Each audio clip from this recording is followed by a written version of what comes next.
The transfer market is heating up. Bradley Barcola reportedly wants Liverpool.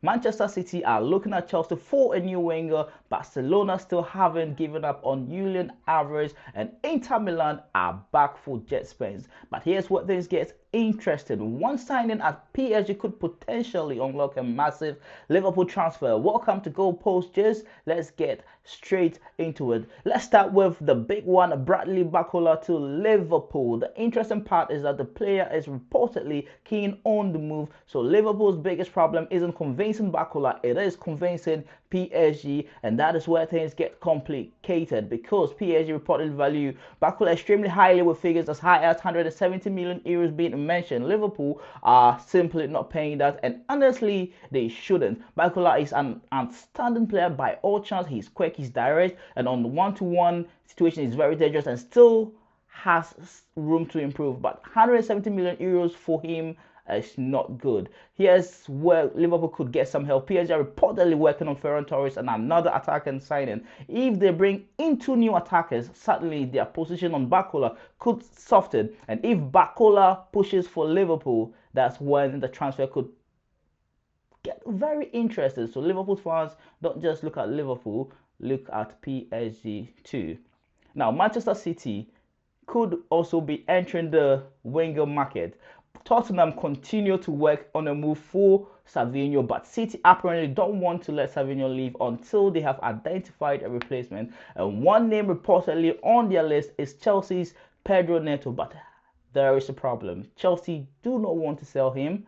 They are reportedly happy with Neto, so Manchester City would have to make a serious offer. And here's the funny part: if Tottenham can't sign Savinho, they could potentially look at Neto themselves. So think about this: Tottenham wants Savinho, City wants a replacement. City look at Neto, but if City keeps Savinho, Tottenham could look at Neto. Welcome to the transfer window. So next up is Jet Spence. Inter Milan are reportedly back in conversation for the Tottenham defender. Earlier in the window, Inter were apparently looking at something around 20 to 25 million euros, but after Spence's impressive performance, Tottenham's valuation reportedly climbed towards 40 to 45 million euros.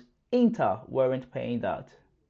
However, they could return if Tottenham are willing to negotiate closer to a 35 million euro package, and apparently Spence would be open to the move. Personally, I think Serie A could suit him. He's quick, he's athletic and comfortable getting forward.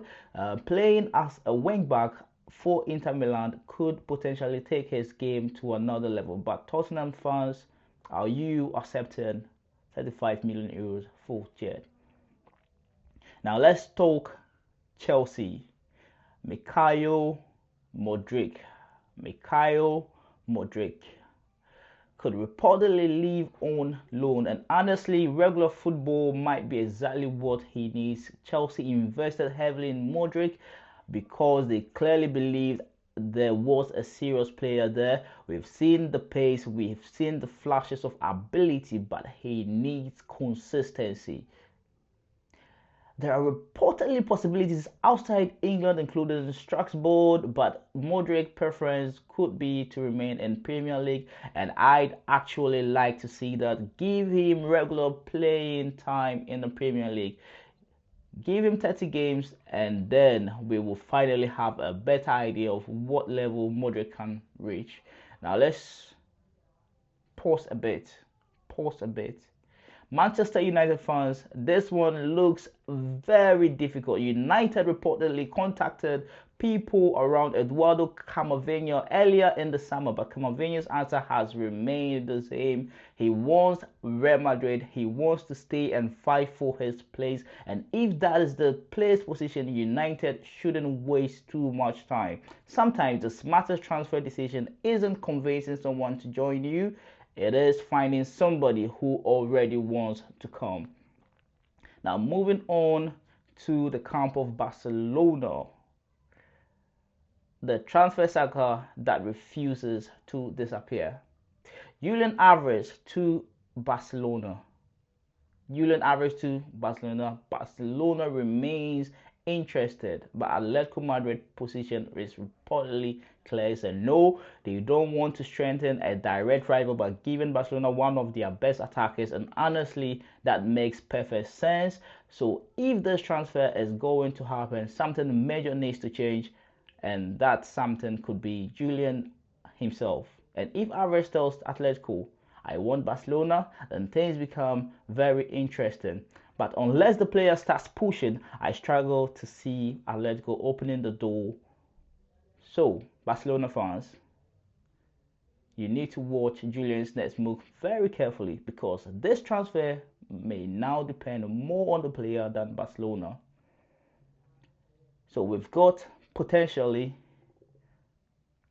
BARCOLA pushing for Liverpool, Manchester City looking for another winger, Inter returning for Jess Spence, and Modric potentially heading out on loan, and Barcelona refusing to give up on Julian Álvarez. But I want your opinion. If you are a Liverpool